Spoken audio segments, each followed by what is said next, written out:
Hello everyone and welcome to Out of Character, where we step out of our fantasy worlds and step into IRL to look at gaming news. Up on the chopping block today, we are going to be ranging from some good to some bad to some sad. First up, we'll be talking about Nintendo revealing some release dates for some more Wii U games. Jay Wilson has apparently stepped aside as game director for Diablo III. We'll discuss Final Fantasy All the Bravest. Not sure if you want to brave this title. And the sad, unfortunately, we'll be discussing the end of THQ. With that, folks, let's go ahead and jump into it. Nintendo's revealed the release date for some more Wii U games, which is a good thing because one of the biggest problems I have with the system, and most people have with any new system when it is released, is we need titles. Give us reasons to buy it. Well, they've got a good list of stuff coming out from a good variety of publishers. I'm just going to go ahead and take a peek at a few here that I personally find of the more interesting ones. We will be having Monster Hunter 3 Ultimate coming from Capcom on March 19th. And Nintendo has a few coming out themselves. They have the Lego City Undercover on March 18th, Fire Emblem Awakening on February 4th, and Luigi Mansion Dark Moon on March 24th. There's plenty of other ones listed here. We'll be seeing Rayman Legends, we'll be seeing Need for Speed Most Wanted, and a few things like that. But those are the particular ones I'm looking at of interest. Now, also what has Nintendo released during their Wii U Direct is that the Wind Waker will be getting an HD release on the Wii U. Reason for this is they decided they wanted to do it as a way to kind of tide over the big Zelda fans, myself being one of them, until the new Zelda title's actually released. I'm not sure how much I care about this. They're going to have to do something impressive. They've shown a few screenshots, but they haven't really discussed more than beyond that. So we've seen the graphical updates, which it looks really pretty, but Wind Waker already looks really good in my opinion. There's no problems with how Wind Waker looks.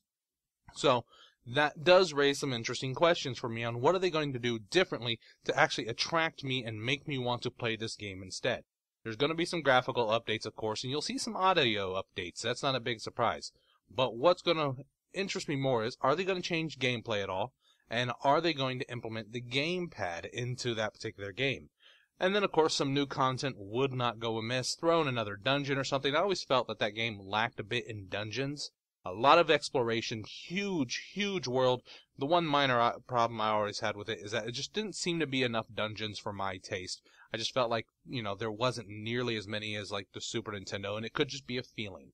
I could be completely wrong on on what are people's opinions on what constitutes a dungeon in there and all that kind of stuff, but it is my opinion on the matter. Now, the things they can do is, gameplay-wise, make it a little more clean. Make it where you're not being dropped out while you're in the middle of trying to attack things with a weapon, that it doesn't stop the movement and things of that nature. And then I think one of the best things they could do with the Wii U gamepad is go ahead and, one, implement Tingle Tuner already into it. It's perfect for it. It's what your Game Boy Advance basically served as before, so that would work really well at that point in time. And also implement the menu system actually onto the Wii U gamepad itself. I like that, the idea that you're not going to have to break what you're doing in the game to quickly switch between the items that you're using. I think that personally is a great idea. They implement those couple things right there, I think they can have a decent game. Personally, I'd wish they just focus more on getting me the new Zelda title, because I have not purchased a Wii U yet, because they have not released anything that's going to really drive me to it.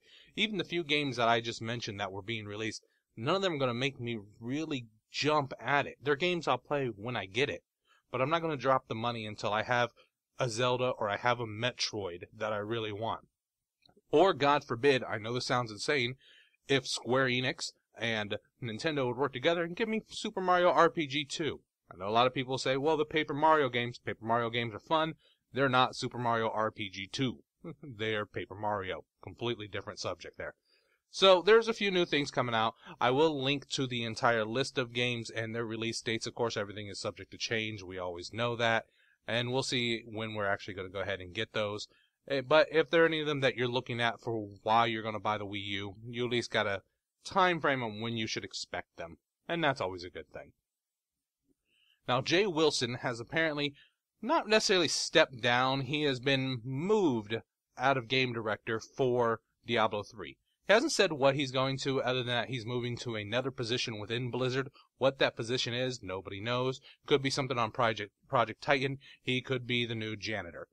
Hasn't specified on what he's doing within Blizzard, but he has moved on to another pursuit within the company. And honestly, can't say I'm sad about it. I'm not a big fan of Jay Wilson, not a fan of what he's done to the Diablo series. I don't think Diablo has turned out as well as I would have liked it. I enjoyed Diablo 1. I loved Diablo 2. Diablo 3, not all that great of a thing for me. Now, of course, a lot of people had issues with with Jay Wilson because of his comments in regards to David Brevik's comments about Diablo 3. Now, David Brevik is the creator of Diablo, and he is the one who worked on the original Diablo 1, Diablo 2. He was the president of Blizzard North, which I believe, if I can recall, was Condor originally before Blizzard actually got a hold of the company. And this is old controversy in this, but I just feel that since we're going to talk about Jay, we should bring it up. If you've heard this before, I'm sorry, but it's always good to hear. And if you haven't, well, you're in for a fun little thing. This is what David Brevik had to originally say about Diablo 3. I have very mixed emotions about it. On one hand, I'm sad that people haven't enjoyed Diablo because it's a love, a passion, and it's obvious people still have a giant love and passion for Diablo. That makes me feel great. I'm sad because people are outraged, and some of the decisions they have made are not the decisions I would make, and there have been changes in philosophy, and that hasn't gone over very well. I am also a little happy, I hate to say, but it shows that people that were involved in Diablo really did matter. And so I'm happy that it has come to light that how talented that group was, how unique and special when the people leave the game changes, and shows how critical people are in the industry. So, nothing too scathing there. His comments were that, you know what, a lot of people aren't happy about how this game's turned out. They've done a few things that I wouldn't have done that way. So be it. He didn't come out attacking anybody. He wasn't come out being vicious. Those were very well-spoken opinions that were just, like I said, they weren't attacking in any way. However, on their various Facebook pages, Jay had a little bit more of an opinion. When Chris Haga, who's one of the technical artists, posts the article saying that he feels like he's thrown under a bus, which, once again, shouldn't have felt like he was thrown under a bus. That's not at all what had happened. Jay Wilson's ever so polite response was, F that loser.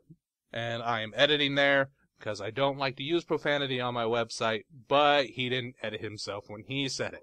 Now, there was an apology issued later on, which I personally feel was a false apology for the most part. It was PR work because they know the fact that Diablo fans love David Brevik. They love the original Diablo, and Diablo 2 was a huge success. And while pure numbers basis Diablo 3 is also a huge success, I don't think it's doing as well as far as keeping people wanting to play as Diablo 2 did.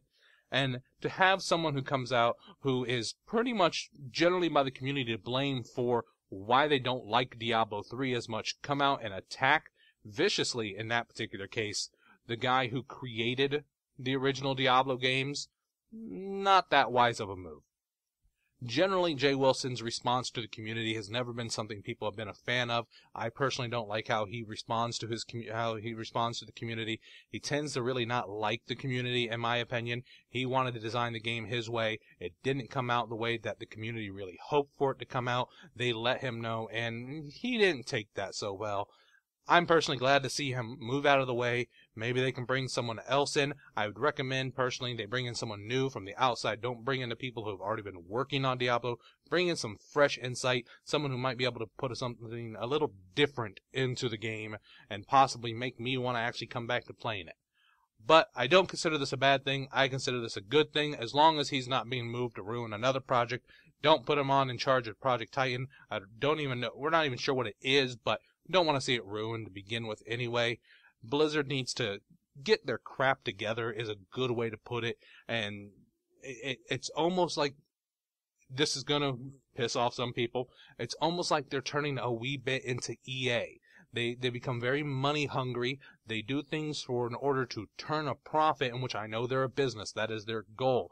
But when they started way back in the Orcs vs. Human days, they were turning a profit, and they turned a profit by producing games people want. That's how you do it. You make great games. That will cause people to want to come to you. That will cause people to want to spend money with you. You don't do all these goofy little microtransactions. You don't add in this real money auction house garbage where they want to charge a percentage saying it's there to protect the community. No, it's not there to protect the community. It's there to make money. They know it would make money. Same idea as all those little $10 pets for WoW and $25 mounts, which is just asinine in every possible way. It's there to make money. That is what their goal is, and I think it detracts a bit from the game. I don't like having all those little minor things in there where they're like, no, these aren't too big of a deal. It's not hurting nothing. It detracts from the game. Example for WoW, you have pet battles. They can't ever make pet battles anything more than they are now. They can never add experience gains into them. They can never add gold gains into them. They can never really add anything other than goofy achievements. They can't add any actual rewards to pet battling due to the fact that people can buy pets. And at that point in time, there's going to become huge arguments of, are you selling power? Because people can buy pets now. So that's selling power if I can earn something legitimate from the game for those pets. And so they're either going to have to make these pets not pet battle capable, which they're going to hurt their sales in that way, or they're going to have to make them so underpowered that nobody can claim that they are buying power because they're not good enough in order to be considered a buying power. So I think they kind of need to get their stuff together. I can't remember who it was, but it was one of the other developers for the original Diablo stuff who sat there and said that basically Blizzard has become increasingly arrogant. And they really have. So I'm hoping they pull their stuff together. I almost wish Blizzard would take a pretty big blow somehow in order to just rattle some things up and make them go, hey, let's go back to our roots. Let's go back to the roots of producing good content that people want, and that's going to make us the money. We'll see how that comes out, but one can always hope. Moving on to the bad here, we have Final Fantasy All the Bravest.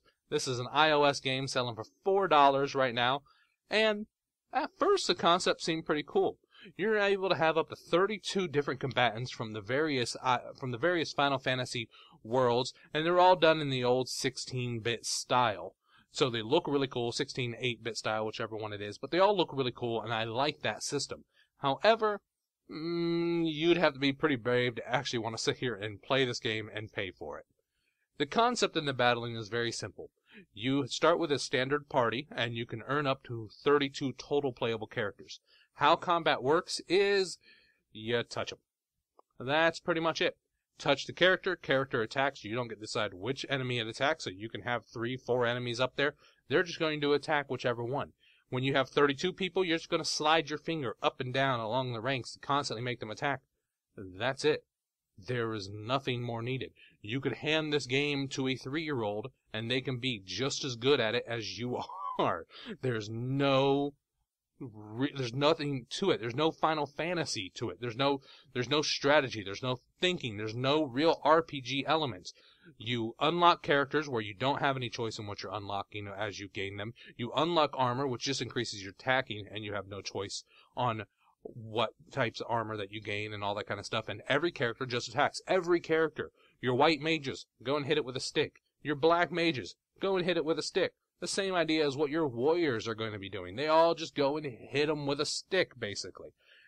It's pointless as far as gameplay goes. And then they decide to add insult to injury by putting in microtransactions. When your team gets wiped out, you'll unlock one character every 3 minutes, which means that you're looking at that point in time, a bit over an hour and a half if you wipe out to get all of your characters back.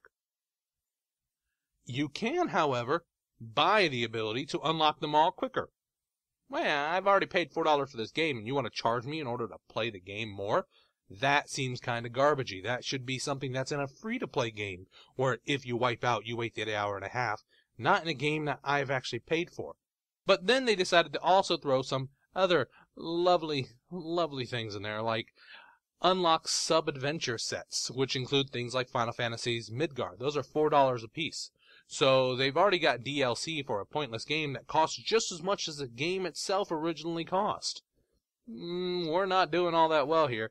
And then also there are 35 premium characters that you can unlock throughout the time of the game at 99 cents a piece. And these include things like Cloud and Zidane and characters of that nature, Setzer and Rydia, but they cost 99 cents a piece, and they're random. So you can't figure out which one you're going to get. So to actually have this game fully unlocked and playable, you're talking about $35 to unlock all the characters. There's 3 adventure packs at $4 a piece, so you're talking about another $12 on that. And then the price of the game, you're talking almost $50 to fully unlock an iOS game. $50 for an iOS game that has no actual fighting of any type of ability or skill in it. There's no actual Final Fantasy in this game. It's a disgusting money grab. It's ridiculous. Nobody should be happy about this horrible idea. Do not buy this game. Do not support Square Enix with this in any possible way. Square Enix gets 0 love, gets 0 appreciation. You do not spend a dime on this. You make them understand that this kind of crap is unacceptable. Give us games that we want. They're right now working on, I know, the HD remake of Final Fantasy X. I love Final Fantasy X. Stop it. Make a new game that's good. People always scream for a remake of Final Fantasy VII, which I wasn't a big fan of Final Fantasy VII. Stop it. Make a new game that is good. I love Final Fantasy VI, my favorite game of all time, bar none.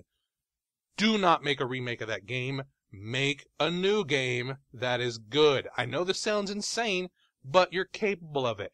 Back when you were Squaresoft, you were the best RPG designer there was, period. Square Enix needs to step up and prove themselves, stop this money-grabbing horse crap that they're doing with things like All the Bravest, and actually produce good content. You do that, we'll buy your stuff, we won't bash you for doing dumb things like this, and you might earn our respect again. Now, going into the last bit of news, we're going to discuss the sad here, which I'm sure as most gamers have already known, at least the PC gaming world, a bit, of course, they do some console work as well, now that I think about it, is the end and death of THQ. THQ announced that they were going to have to declare bankruptcy about a month or so ago, but now it's official. Parts of the company have been sold off to various other developers and so forth, and so THQ is now at this point in time entirely dissolved. There are still, of course, some legal proceedings they have to go through, but for all intents and purposes, they're dead. So we're going to discuss a little bit about where various things have gone. Now, as far as what has been purchased from various people, Sega has agreed to purchase Relic. Koch Media has purchased Volition and Metro. Crytek has purchased the Homefront Group. Take-Two has purchased Evolve, and Ubisoft has now owns THQ Montreal and the South Park Stick of Truth games. Now, as far as what games these include, for the ones that didn't actually mention, with Relic, that Sega now has ownership of Company of Heroes, as well as the Warhammer 40k Dawn of War. Koch Media, who is the owner of Dead Island publishers Deep Silver, has now gotten Saints Row, developer Volition, as well as the publishing rights to the Metro franchise. Crytek, who is currently developing Homefront 2, as well as has the ownership of the Homefront franchise, now has just picked that up, or Crytek has picked that up, excuse me. Take-Two, who is the parent company of 2K and Rockstar, has went ahead and got whatever Project Evolve is. Not 100% sure what Project Evolve is, but they have picked that up. And then Ubisoft now has the publishing rights to South Park Stick of Truth, as well as THQ Montreal, which the current developer creator of Assassin's Creed, Patrice Deslits, I guess is how you pronounce his name, is working on Project Codename 1666. So, we'll see how that comes about. Vigil, unfortunately, has not been picked up, so for the Darksiders series, we're not sure what's going to be happening to them. Now, I know everyone, for the most part, has already been released from THQ. They've kept on a very bare minimum staff that they need for the transition periods. I know all of Vigil has already been released, and they're all looking for new stuff. A lot of good game companies out there have actually been letting them know on Twitter and things of that nature, hey, we're hiring, give us a hit. There's a lot of good talent out there. THQ made a lot of good games. I mean, everything I just mentioned right there that was bought, and even Darksiders, which was not bought, great, fantastic games within Company of Heroes, the Homefront franchise. I've enjoyed playing through Metro. I'm look forward to the new Metro coming out here, hopefully sometime soon. So, I wish the best of luck to all you who were with THQ. I am very sad to see you go. You were a great game company. I played in my younger days when I primarily played console. Every game of wrestling that was worth a darn was a THQ wrestling game. I know you guys had a lot to do with Conker's Bad Fur Day, which was a game that I definitely enjoyed growing up. So, THQ, I do bid you a fond adieu. I wish all of you the best of luck. It is very, very sad to see you all go. Very sad to see all those jobs lost. Hopefully these great franchises continue, and hopefully these companies keep on the developers who made these games as good as they were, and they keep on the teams, and hopefully they still continue to produce that great stuff out there. We'll definitely keep an eye out there for some of these games, and hopefully we'll see them come back and come in strong. Well, folks, that's going to do it for me today. I do thank you all for watching. If you have any comments, questions, or concerns, I do ask you to go ahead and leave them in the comments section below. I do ask you to like and subscribe to the channel. Otherwise, folks, keep on gaming.